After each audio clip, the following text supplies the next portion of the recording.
Ladies and gentlemen, the following podcast is set for one episode. Your host from Columbus, Ohio, is Michael Kirk. Welcome to the Outlaw Mudcast. Hello and welcome to the Outlaw Mudcast, your digital audio dirt sheet for all things Super Show. I'm recording this one day after GenCon 2021 has completed. Unfortunately, I was not able to get back to Columbus in time to record Sunday night, so we're recording this Monday night instead. I'm going to run down the results from the events at GenCon, then I'm going to talk about some things overall, and then we'll get to the other tournaments from this week, but this is going to be a show primarily about GenCon. Let's begin. Thursday, GenCon kicks off with the Gauntlet. The Gauntlet works the following way. It's a little bit different than it's been done before. The general manager still has 3 champions, 3 people you have to face. However, in years past, you faced those 3 in any order. This year, you faced 2 in any order. If you beat those 2, you faced the 3rd, and if you beat the 3rd, you faced Calais, the general manager, John Calais. The 2 preliminary champions were the Grump Danny Thunder and the Phenomenal One Kirk Polka. If you were able to beat both of those players, then you went on to face Loudmouth Leo Larynx. If you defeated Loudmouth Leo Larynx, you went on to face the general manager, John Calais. You would get a prize for beating John Calais. You'd get a mini prize if you beat Loudmouth Leo. The conditions for the matches were this. For the Grump, for Kirk Polka, I'm going to assume for Loudmouth and the general manager as well, they were able to choose any competitor they wanted to, any cards in their deck they wanted to, and any stipulation as long as the crowd meter cards were foiled.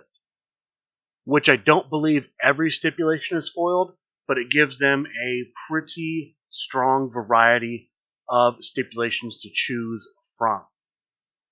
They're allowed to make all these choices after they see what the opponent is playing, which gives the general manager's champions a very strong advantage. As of right now, as I'm recording this, to the best of my knowledge, nobody played Leo, nobody played Calais, nobody defeated the Gauntlet. So far, the only person in the history of this year's GenCon, 2019 GenCon, and 2019 Origins to make it all the way through to the general manager and win in the Gauntlet is the director of operations, Dave Marisak. He's still the only man to do it. That was Thursday. Later on that day, there was a 6-stop tournament. This was not an official event, meaning it wasn't listed on the events for GenCon. It was something that was organized there at site, although it was mentioned on Talk of the Universe that it would happen. The way the event worked was this. Steve Resk, who was running the event, opened up a number of Rainbow Girl versus Terror Skull box sets. You got to choose if you wanted Rainbow Girl or Terror Skull, and you received that competitor and the 1 through 27 deck that comes with that competitor. You also received a deck of cards 1 through 27 randomly put together. I assume these are just like the ones you can buy on the website, just used for this purpose. You could also bring your own competitor. And from all of that, you would construct a 6-stop deck. You were allowed to use skill cards, even if you did not meet the skill requirements, and they would have text. Normally, If you play a skill card and you do not meet the requirements of the skill card, you treat the card as if it's blank. In this case, that restriction was lifted. The card text was live. The one restriction on the competitor you chose was the competitor had to have their own set of printed finishes. So people like Go-Go, for example, that does not have their own set of finishes yet, you could not play a competitor like Go-Go. AR Fox, who only has one finish, a currently out-of-print character, you could not play somebody like that. There were 3 rounds, no stipulations in the 3 rounds. They cut to a top 6, 2 triad matches. Ken Fouché, the current 6-stop champion, the Deep 6 champion, playing as Blackstar, versus Anthony Perry, the cannoli, playing as Matthias, son of Zeus, one of the competitors from the 2021 GenCon exclusive box set, versus Adam Johnson, playing as Dirty Eddie. The other triad match was Kirk Polka, playing as the Phenomenal One, versus Chris Pate, playing as the Wreck, versus James Booker, playing as Macho Man. Adam Johnson wins the first triad match, Chris Pate wins the second, so Chris Pate versus Adam Johnson in the finals. The winner, who would get a shot at the Deep 6 championship, was Adam Johnson. Congratulations to him. The final event, Thursday, is the Underworld Tournament. 5 bullet rounds, cutting to a top 16. In the top 16, there was no stipulation. In the quarterfinal round, all of the matches were tables matches. In the semifinal round, they were all steel cage matches. And the finals was a Liger's Den match. The winner of the event in that Liger's Den match, using Scarlet Graves, was Kirk Polka. He defeated his opponent. He was using Alton Black.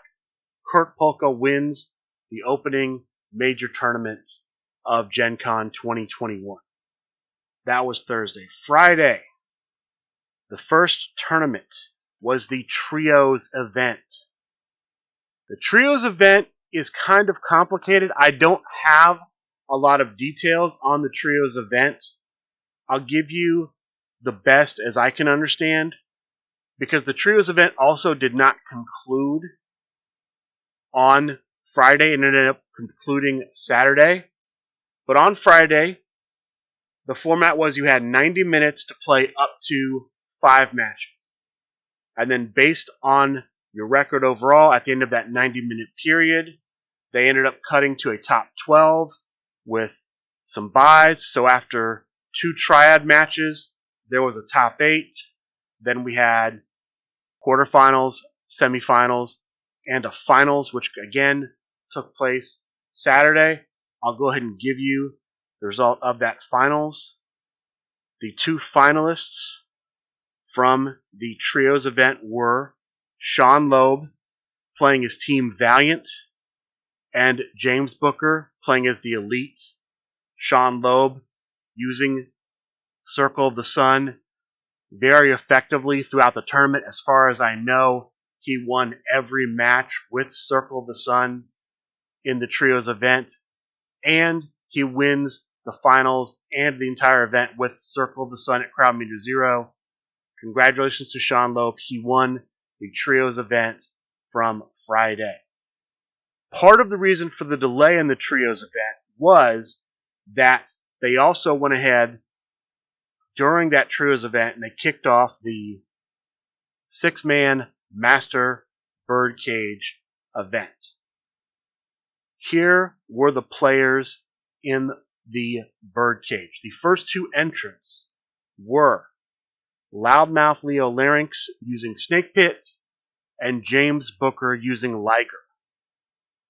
The next person in was King Cold, playing as Ken Broadway, followed by Kirk Polka as Chloe Mai, Matt Nealon using Ryan was the fifth entrant. And the last man in the birdcage, the Brain using King Kong Dundee. The participants were eliminated in the following order. The first man out was James Booker. The second man out, Loudmouth Leo. So the first two in were the first two out. They were followed by Matt Nealon and the Brain, leaving the final two as King Cold and Kirk Polka. And at crowd meter 7, the highest crowd meter the birdcage can hit, Kirk Polka secures his second win of the weekend. He receives a Master of Ceremonies card, which from what I understand will most likely be cashed in for a shot at the LFF World Heavyweight Championship. Congratulations to him. The other major event Friday was the tag team tournament at the end of the night. Again, this is another event where a lot of things went haywire in the top. There were delays. I'll give you the results as best I can. They had the opening rounds. They cut to a top 16. There was one bye in the top 16. The finalists were the team of Under the Bridge, James Booker and Brad Iyer. And then, from what I understand, the other team was the Horsemen, the Professor Matt Smith and Ben Horseman. I don't have any details about what happened, but the Under the Bridge team, Booker and Brad Iyer, won the event. They are the 2021 GenCon Tag Team Champions. Other big events that happened that day, we had a defense of the Underworld Championship. The Cannoli Anthony Perry, playing as Naito, the champion, faced off against Candyman Dan, playing as the Oracle. And at crowd meter 4, the Cannoli wins. He successfully defends. He's still the Underworld champion. We had a defense of the Deep 6 Championship. I talked about the tournament from yesterday, from Thursday, that Adam Johnson won as a result of winning. He faced Ken Fouché, the current champion. Ken Fouché, the champion with King Hyena, took on Adam Johnson using Dirty Eddie. At crowd meter 1, Ken Fouché attempts to play a Mist in the Face, a card that, if stopped, will result in a loss by disqualification for the champion, and the challenger stops the Mist in the Face. Adam Johnson wins the match for the Deep 6 Championship. However, because the championship cannot change hands on a disqualification, Ken Fouché, the loser, remains the Deep 6 champion. Congratulations to Adam Johnson on a win. Maybe this will lead to him getting a rematch in the future, but Ken Fouché is still the Deep 6 champion. The next championship match that happened on Friday was a match for the United States Championship. The Grump Danny Thunder, or King Grumpy Thunder Jr., either name works, is the current champion with the second version of the general manager, John Calais. He was challenged by Evilise, playing as Evilise. Evilise was at the convention Thursday and Friday signing autographs. She faced the Grump in a match that went all the way to crowd meter 1. The winner and still champion, the Grump Danny Thunder. Congratulations to him, but that wasn't all, because later Friday night, he had to defend again. He had to take on a new player, Jono Eaton, a.k.a.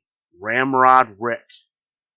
Ramrod Rick playing as King Grumpy Danny Thunder Jr. from the new GenCon exclusive box set, challenged the Grump. The match here also went to crowd meter 1. And again, the Grump Danny Thunder retains. He is still the United States champion.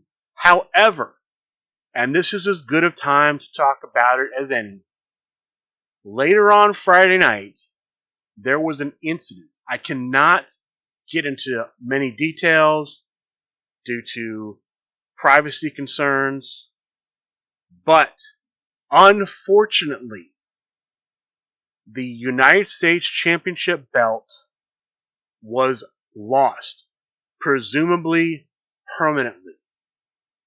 What will this mean? Will this mean there'll be a new belt commissioned, a redesign? We don't know, but as of right now, the United States Championship belt is gone. It is no longer in the possession of the champion, and presumably it will never be seen again. For those who may express concern about the champion, I just want to put out there the Grump Danny Thunder is fine. He is not harmed. He is okay. The belt is just gone. It is no longer in his possession. And that's that. I'm sure the news will get out there about exactly what happened. I'm not going to publish that because it's not really relevant to the game. But just be aware the belt is gone. That's going to wrap up the Friday news. Saturday. Saturday starts off with the Freaky Friday event. This is an event that Loudmouth Leo was running. He's run it before. Here's the way this event works. You bring, I believe it's up to 4 competitors and your deck. You start the tournament with 1 competitor, and then you have the other 3 competitors and the complete finish sets for the other 3 competitors on the side. When one player stops a finish, that stop finish is randomly replaced with a finish of the same number. So if someone stops your number 28 strike, you will shuffle up the other 3, have the opponent choose, or however method you want to use to choose randomly, and then you will literally take the stopped finish out of the deck and put the randomly chosen one in and keep playing. Or in this case, it's the stopped finish out of the discard pile. Not the deck, the discard pile. And then put the new finish in and keep going.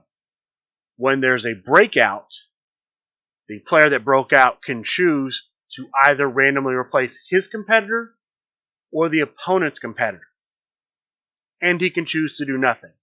It's a may on the competitor, but it is mandatory on the finishes.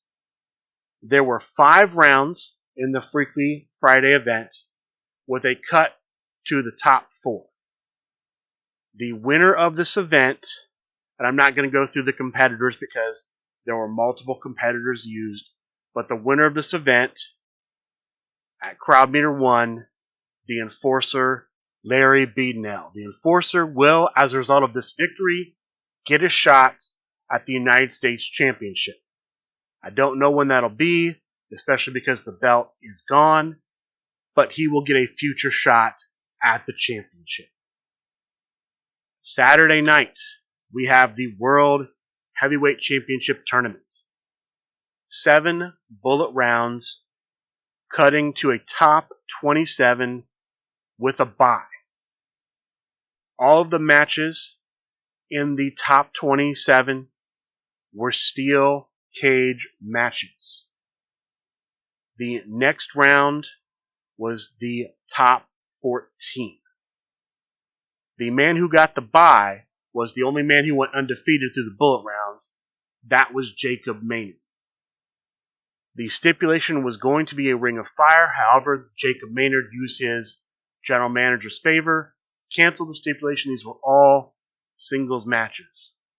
The order, the pairing in the round of 14 was done in an unusual way. I believe the first pairing was chosen when the Grump had to cover his eyes. People moved around in a circle, and he had to randomly, once they stopped, wander around and choose his opponent. There were other odd ways that the matches were set. That's the most memorable to me.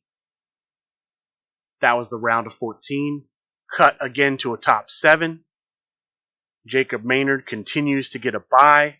This is a Psycho Circus round. All the matches are Psycho Circus. At the end of this, we have a top 4. All singles in the top 4. The finals of the match end up being Jacob Maynard using Scott Prime taking on Yasmin using the Devil's Advocate Dan Williams. These two faced off in a main event match. The match went to crowd meter 1. Watching the match, which ended up moving from the main to the late night gaming area outside of the convention center, ended up being a very lopsided match. Yasmin won a lot of turn rolls, especially through her gimmick, and she ends up at crowd meter 1 winning. Yasmin is the 2021 GenCon World Heavyweight Champion. For the first time in 4 years, we have a new GenCon World Heavyweight Champion. Congratulations to her. Congratulations to Jacob Maynard for going deep with a competitor he's always argued is very strong, Scott Prime. Yasmin, though, wins the big Saturday night event. Before I get on to the Sunday event, I'll touch on this, which I believe also resolved Saturday. Loudmouth Leo had announced that he was going to have this mini tournament where he would choose 4 tag teams. They would face off, a semifinal round and then a finals, and the finalists would get a shot at the Dangerous Alliance. The 4 teams he ended up choosing were the team of Teru, the Shogun, and Daniel Gutowski. DTF, the team of Matt Nealon and Funtime Bob. King Greatness and King Pink. And the Mad Custodian, who got to choose his own partner and chose Candyman Dan. Mad Custodian Candyman Dan faced the Shogun and Daniel Gutowski. Mad Custodian with Johnny Super Show. Candyman Dan with Theo the Greek Neo. The Shogun with Kota Ibushi. And Daniel Gutowski with Kenny Omega, the team in New Japan Pro Wrestling known as the Golden Lovers. That team, the Golden Lovers team, won their match. In the other semifinal match, DTF with Matt Nealon using Jay White and Funtime versus Kenta faced off against King Greatness playing as himself and King Pink playing as himself. And DTF, Double the Fun, wins the match. Now, the finals match of this little mini tournament did not happen. Due to time constraints, it did not happen. As a result, both teams will at some point get a future shot against the Dangerous Alliance for the Tag Team Championships. Date and time to be announced, but both teams, as a result, will get a shot. I believe they've determined that Double the Fun will get a shot first, followed by the Shogun and Daniel Gutowski. That was Saturday. Finally, Sunday, we have the Tornado Tag Team event. This tournament was a double elimination tournament. The finalists in the tournament were Brad Iyer playing as Tiki Twins and Chris Pate playing as the Dangerous Alliance. Chris Pate came out of the losers bracket. As a result, he would have to beat Brad Iyer twice to win the tournament. The two of them squared off. The winner of the first match, Chris Pate at crowd meter 1, forcing a second match, winner take all. The winner there with Tiki Twins, Brad Iyer. Brad Iyer wins the Tornado Tag Team Championship Tournament at GenCon 2021. After his victory, Brad Iyer is given a shot at the Tornado Tag Team Championship. Now, the current Tornado Tag Team Champion going into GenCon was Mysterious with the Masters of Mystery. Unfortunately, she was not able to be at GenCon. However, they decided to use Freebird rules and let her higher class faction mates, Loudmouth Leo Larynx, defend in her place. So, Brad Iyer, the challenger with Tiki Twins, took on Loudmouth Leo Larynx with Masters of Mystery for the Tornado Tag Team Championship. The winner of the match at Crowd Meter 1 and new Tornado Tag Team Champion, Brad Iyer. Brad Iyer wins, I believe, his first ever LFF Gold. He is the new Tornado Tag Team Champion. And with that is the results. That is all of the events that took place at GenCon 2021. Now let me talk a little bit about sort of the overall atmosphere at GenCon 2021, my impressions. As always with these big conventions like GenCon and Origins, I always feel like there's so much to do at these conventions, you can't do everything. I felt the same way here, although I will say I felt that there was not as much to do as at previous conventions. I know a lot of people told me personally in various conversations this didn't feel like a normal GenCon year. GenCon felt to them more like what Origins feels like normally. I don't really notice that, but there is that to be aware of. As far as SRG specific stuff goes, first off, it was great to see everybody there, meet people I never met in person before. There are people I'm playing with in Faction Wars I don't believe I'd met before. I got to meet for the first time. It's always a good time to see everyone again. It's a great place for everyone to get together. The SRG booth, as far as I know, the demos were going really well. There are quite a number of people. I feel like there were sort of more people I'm seeing come into the game from this one than there were from other ones.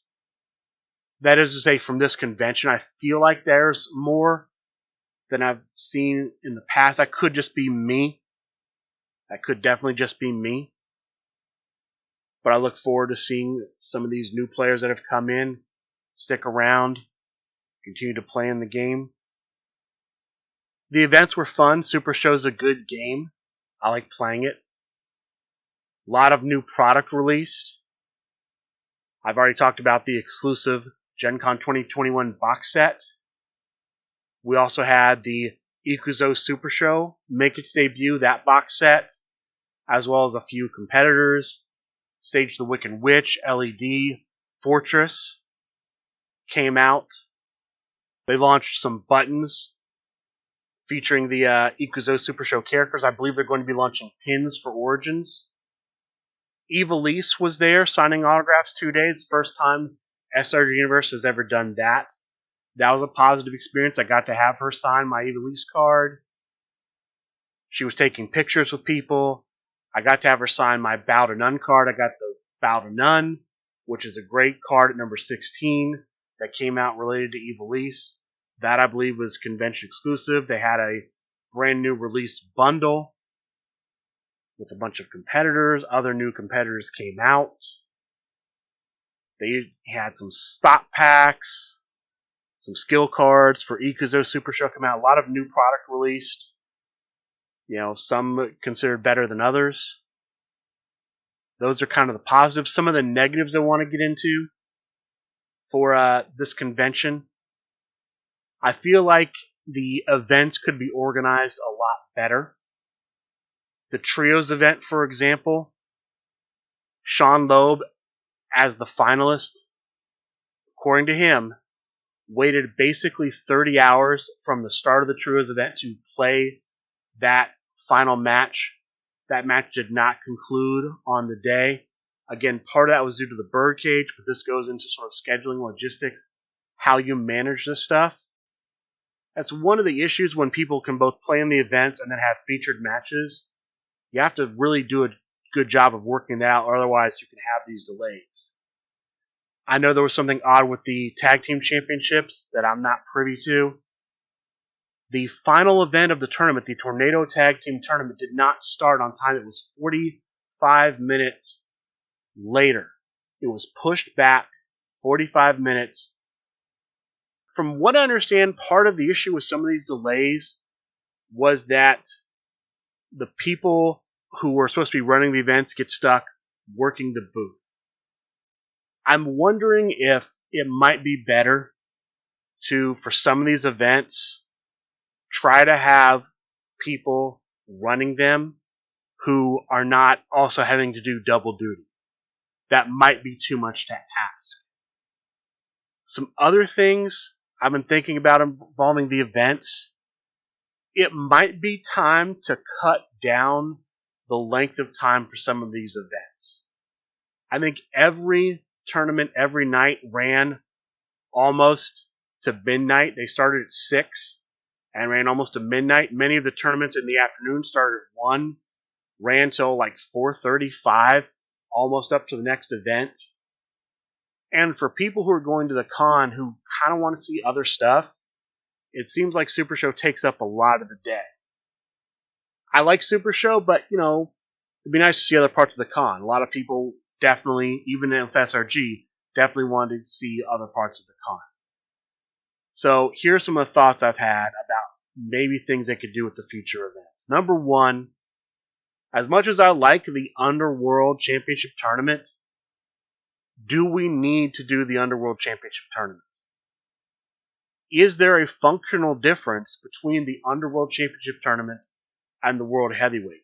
To me, there's not. They're basically just both singles tournaments that play the same way.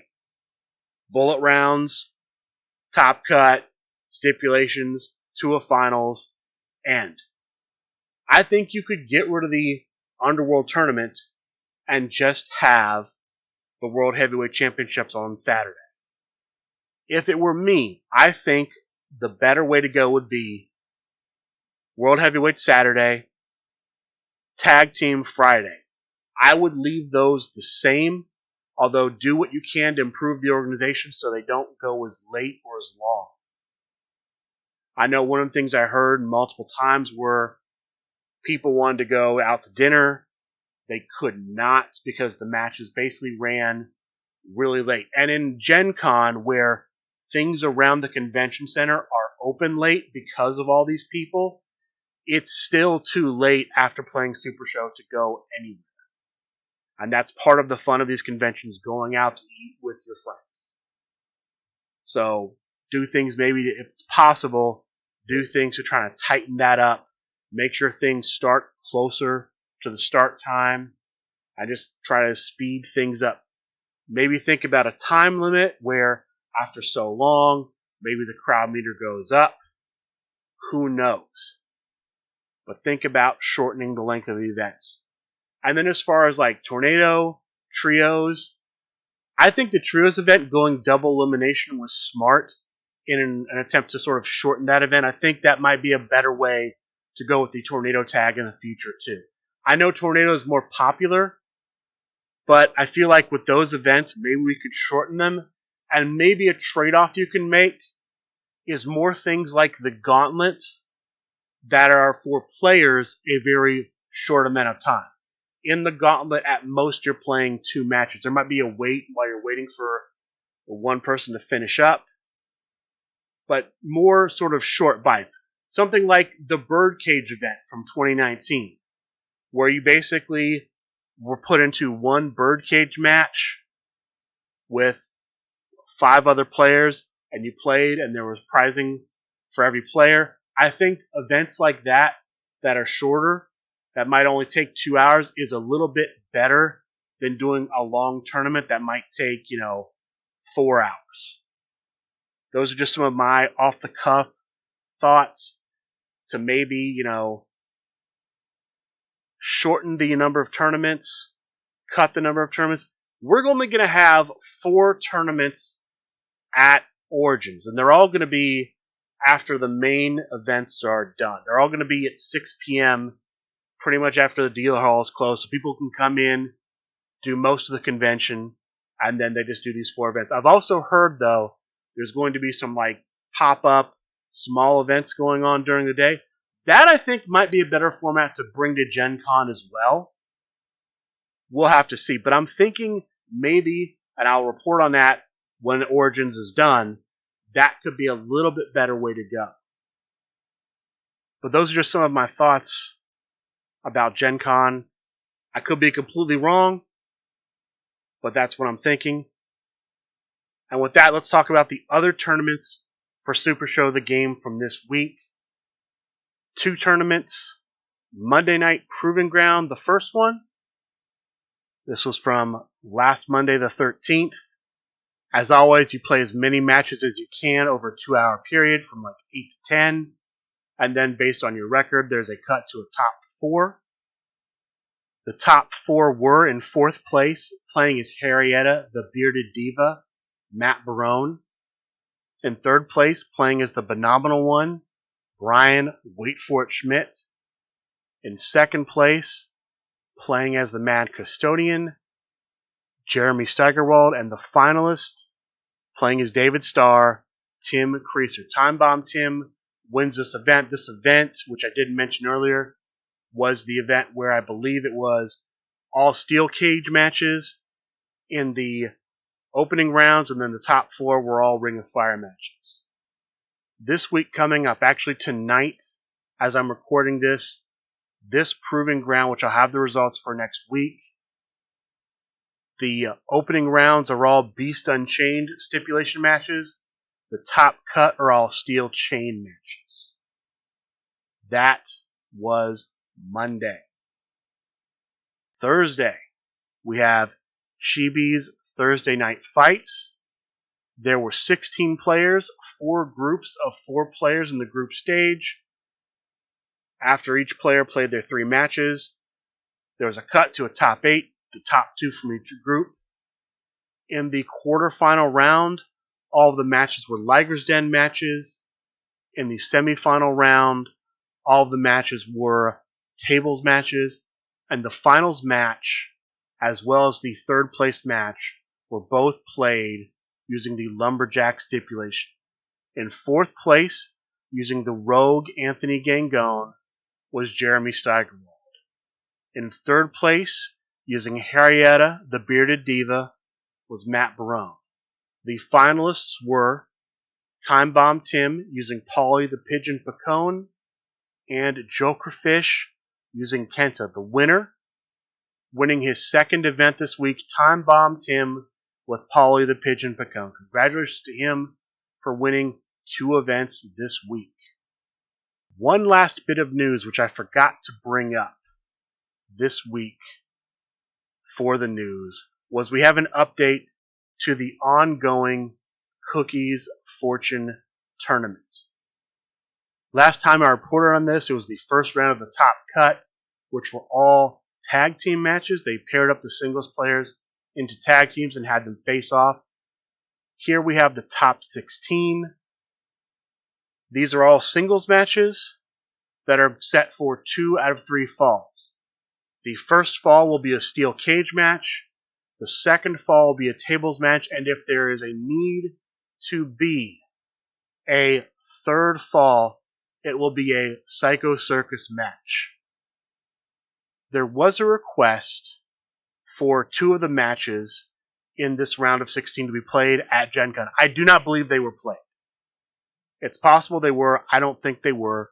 But those 2 matches were the Brain versus Loudmouth Leo and the Grump versus James Booker. The other matches in the top 16 are the Big Guy versus Vicious Vic Vandal, the Corrugated Cardboard Villain versus Jokerfish, Rick Rocket Gonzalez versus Hold the Line Harry, Mac Attack versus Mark Perry, the SRG Zombie versus the Harm City Hitman, and Google Doc Stan versus Andrew Trevor. As of right now, I only know the results of one of those matches. I did see that it was posted that Mac Attack won her match, so she's moved on to the round of 8, the quarterfinal round. As far as the other 7 matches in this round, I don't have any results for those. Speaking of things that did not happen at GenCon, I should have mentioned this earlier. I did not remember to. There was talk on Talk of the Universe of there being a tournament, a charity tournament for El Blanco Diablo, one of the founding members of XCW. It was going to be a tournament featuring the number 8 card Taunt that he's featured on. I don't believe that tournament happened. I didn't play in it. I didn't see it. I know that tournament was conditional depending on whether or not the boss received enough copies of the number 8 card Taunt featuring Blanco Diablo. So I don't think that ended up happening. Maybe that'll be postponed to Origins. I don't know. But I don't believe that tournament happened at GenCon. And with that, I think that's pretty much going to do it for this week's episode. I will touch on one thing before I go. I'm still working on putting together what I need for the panel show for the CCC. No schedule yet. Since we have some new players who may be listening to this, every year SRG Universe does a Create a Competitor competition. This is a competition where you essentially create your competitor, you submit it, they put these competitors in various matches, and basically it's a war of promos. You try to get people to vote for you, you cut promos, you do things to promote your character, and then through voting and other processes, you get down to an eventual winner, and then the winner gets their competitor made into the game. It's somewhat early to start talking about this, but not really, because from what I understand, the scheduled opening of the contest is Halloween, October 31st, which, since I'm recording this on September 20th, is just a little over a month away. So the next CCC is coming, and people will be able to make their entries. With that, though, that's going to do it for this week's episode of the Outlaw Mudcast.